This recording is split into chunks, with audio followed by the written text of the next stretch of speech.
मैत्रेय मुनि कहते हैं कि ब्रह्मा जी ने महाराज दक्ष को जो है प्रजापति बना दिया था, और प्रजापति का पद इतना अस्तित्व होता है, इतना माननीय होता है कि अहंकार आ ही जाता है।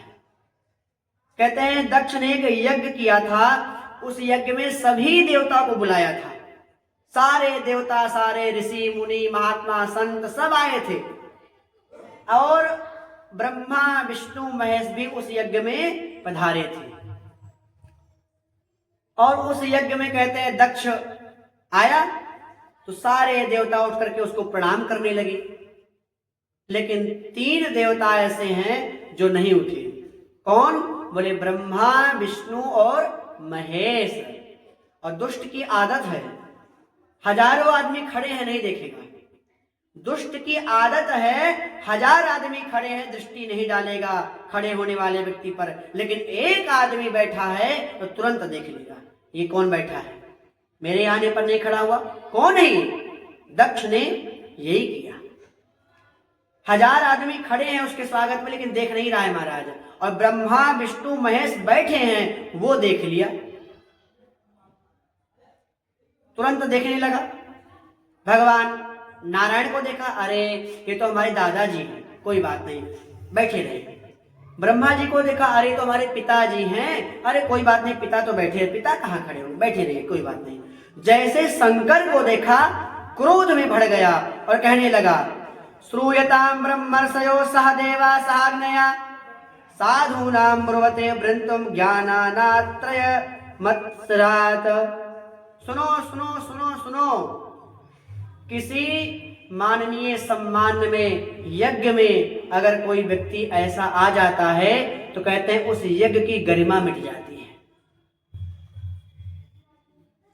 अब दक्ष ने जब ऐसा कहा तो सब आपस में चर्चा करने लगे गोपगण, अरे प्रजापति तो अंतिम में अपनी वाणी को प्रकट करते हैं, ये तो आते ही जो है बोल पड़े, और इस सभा में बड़े बड़े देवता आए हैं, बड़े बड़े मुनि आए हैं, ऋषि आए हैं, ब्रह्मा विष्णु महेश आए हैं, तो उस यज्ञ में कौन अमंगल व्यक्ति आया है, कौन ऐसा व्यक्ति आया है जिससे यज्ञ की गरिमा जा रही है।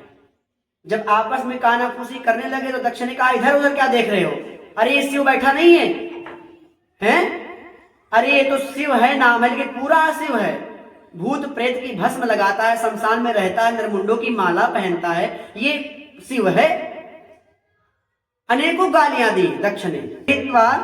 मृग सावाक्ष पाणी मरकट लोचना, ये तो बंदर जैसी आंख वाला मेरी मृग लोचनी पुत्री से विवाह कर लिया, अरे मैं तो अपने पिता ब्रह्मा के कहने पर अपनी बेटी सती का विवाह इससे कर दिया, वरना मैं करता ही ना, मैं तो करने वाला नहीं था, लेकिन तो हमारे पिता ब्रह्मा ने के बहकावे में हम आ गए, नहीं कहा मैं इसके साथ विवाह करता अपनी बेटी का, मृग लोचनी बेटी मेरी सुकुमारी सी, और ये बंदर जैसी आंख वाला शंकर है। अनेकों जब गालियां दिया तो कहते हैं दक्ष ने गाली देते देते श्राप दे दिया, कहा कि आज के बाद शंकर को किसी भी यज्ञ में भाग न मिले, उनका जो ग्रास है, जो भाग है, वो ना रखा जाए, श्राप दे दिया।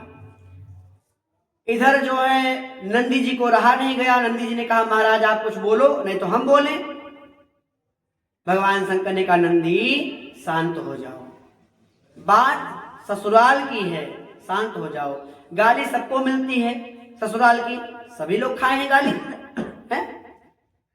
फर्क इतना है कि लोग खाते हैं गाली ससुराल में और हम खा रहे हैं ससुराल के बाहर, फर्क इतना ही है। अब जब ससुराल की बात आ गई तो महाराज नंदी जी कहे जब ससुराल की बात है तो क्या बोलूं मैं, शांत हो गए, नंदी जी बैठे गए।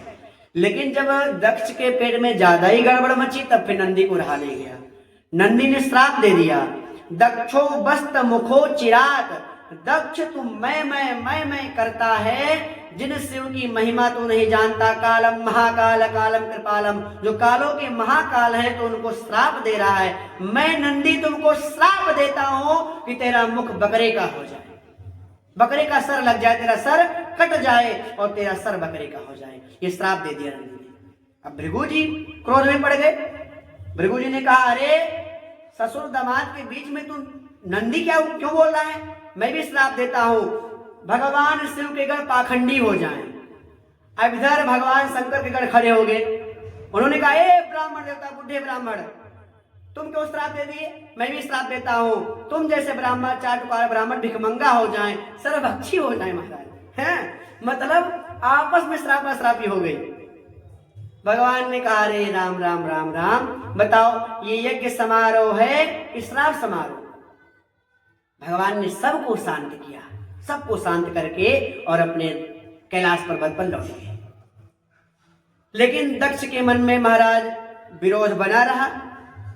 लेकिन एक बात हम आपको यहां पर बता दें, धर्म कहता है जिस सभा में भगवान शंकर की निंदा हो, भगवान विष्णु की निंदा हो, भगवान राम की निंदा हो, तो निंदा करने वाले की जिह्वा काट दी जाए, ये धर्म कहता है। और ना काटने का सामर्थ्य हो तो अपने कान को मूंद कर उस सभा से निकल जाओ, ये धर्म कहता है, धर्म की गरिमा कहती है। हरि हरि निंदा सुनहि जिकाना, होई पाप गौ घात समाना, वरना पाप लगता है। इधर दक्ष के अंदर विरोध बना रहा, करता रहा, जलन में जलता रहा। रही मन धागा प्रेम का, मत तोड़ो चटकाए, टूटे से फिर ना जुड़े तो गांठ पड़ जाए। कहते हैं एक बार यदि लड़ाई हो जाती है, युद्ध हो जाता है, तो गांठ पड़ जाती है, वो गांठ बंध जाती है, वो पूर्ण होने वाली नहीं होती है महाराज।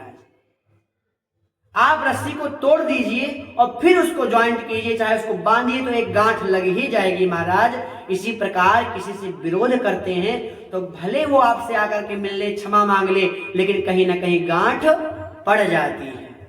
बोले भक्तवत्सल भगवान की जय।